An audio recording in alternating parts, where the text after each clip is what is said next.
Yo, what is up YouTube? Thank you guys for tuning in. Today I'm bringing you guys a quick comparison video of the Air Jordan 1 and the black and red bread or band colorway, whatever you guys want to call it. Simply going to be comparing this sneaker here with a few different other Jordan 1 models. I'm going to be giving you guys my quick thoughts and opinions on the sneaker itself. This is a sneaker that a bunch of you have been talking about, but I figured I'd throw in my 2 cents. So without further ado, let's get straight into the video. Oh yeah, and I do have a grade school pair as well, so I'll definitely be comparing it to the grade school pair. So all you young fellas out there, or for all you young ladies out there who wear grade school sizes, this is a video that you guys might want to watch. Alright, so really quickly, I'm just going to give you guys my thoughts and opinions on the sneaker itself. Yes, I am glad that I was able to cop a pair. How do I feel about the release? It was a little hectic, like I said in the video before this one. I wasn't even sure if I was going to be able to grab a pair. I wasn't going too crazy to try to get a pair. I was like, if it's meant to be, it's meant to be. I went to 2 raffles, so had a 50% chance of winning, and luckily I ended up winning a raffle. So I picked up my pair for retail. As far as I know, I do feel like they were a general release.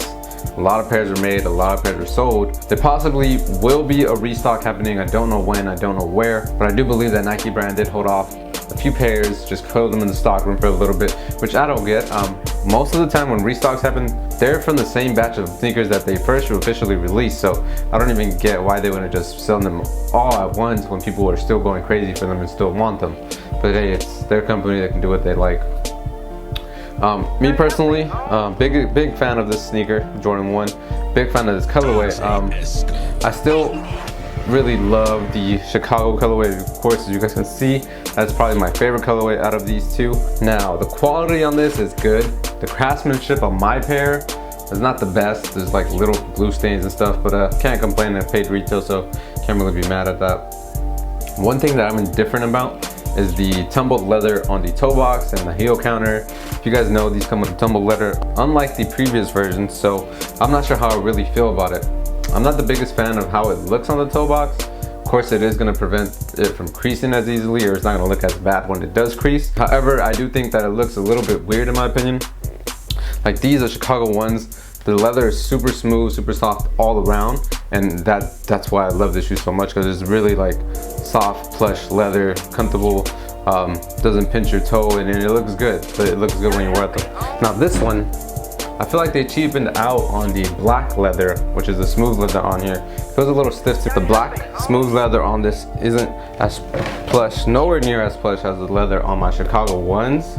And even then, it's still not smoother than the leather on the Midnight Navy ones, which is crazy because the Midnight Navy ones are a huge general release. People slept on these. You can probably catch these on the retail. And this was a shoe that everybody wanted, so I figured, hey, Jordan brand, why not throw on great leather on it? Why not make it like the Chicagos and give us some good quality stuff?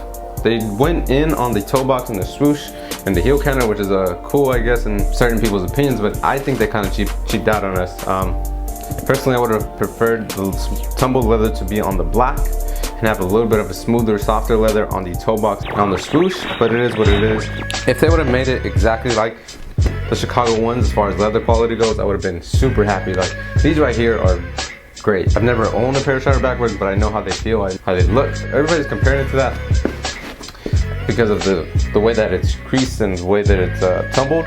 But in my opinion, it is nowhere near as plush as the tumbled leather on the shatter backboards. And even on the shatter backboards in the areas that this has a smooth leather, that has tumbled leather as well, and very smooth tumbled leather as well. So if they would have done it exactly like the shatter backwards, it would have been great. Whatever, it is what it is. That's just my little spiel on it.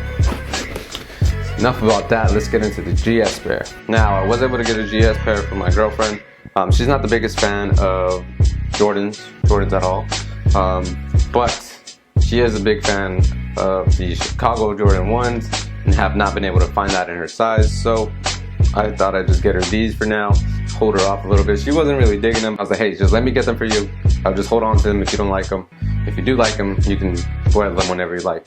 She's seen them in person and she was like, those are kind of nice. I think I would keep them. These are definitely clean. In my opinion, I love how they look in the grade school size. Still that they included the little branding that they do in the men's ones. The only thing that they did for the grade school size that isn't the same as the men's ones, they didn't include the extra laces. In the men's ones, they did include extra laces, 2 sets of extra laces at that. But indeed, in the GS, they're like, you guys don't need no laces. We'll give you guys a sticker instead, and threw in a sticker in the box. It is what it is. I really like how these looks. I think it's a lighter shade of red actually. The reds do not look the same to me. Yeah, they definitely are not the same to me. There's red on the grade school pair. It's a little lighter compared to the men's ones. If they would have put smooth leather on this and like really plush leather like the Chicago ones for grade school sizes, I would have been mad. Like, I was like, why they do that? Why didn't they hook us up? Why they hook the kids up and not us? These are dope. I really like how these look in grade school size. I actually prefer the smooth leather on the toe box, like I said earlier. But my girlfriend pointed out to me that the tumbled leather on this isn't gonna pinch or crease as easily as the smooth leather on her, so I went ahead and bought her like a little decreaser so she won't be like, my shoe is creasing, what do I do? So everything else besides that, besides the little color difference and the leather on it, is exactly the same on both pairs. Definitely a clean colorway, definitely a clean sneaker overall. Alright, so that's actually going to do it for this video. Hopefully you guys did enjoy. If you did enjoy, make sure you give it a big thumbs up. Also, if you're new to the channel, make sure you hit the subscribe button. And for today's comment question, it is going to be, what are your guys' thoughts and opinions on the Air Jordan 1 in the bread colorway? How did you guys feel about the release? Were you able to cop? Did you pass on it? Why did you pass?